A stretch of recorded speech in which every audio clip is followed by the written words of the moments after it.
искам да кажа нещо съществено.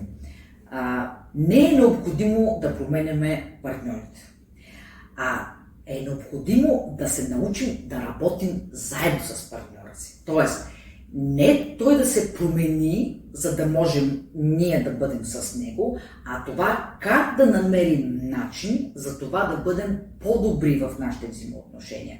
И това не е свързано с промяна, не е свързано с някакъв материален процес. Това е свързано с духовност, с опита ни да разберем партньора си. Тоест, тази душевна и духовна близост, тя се случва и изпълва нашите взаимоотношения тогава, когато ние се отнасяме с разбиране към партньора. Тоест, имаме едно осъзнаване за това, кои са нещата, които могат да бъдат така съвместно работени, че да не ни носят тези камъни, в които да се препъваме в нашите взаимоотношения.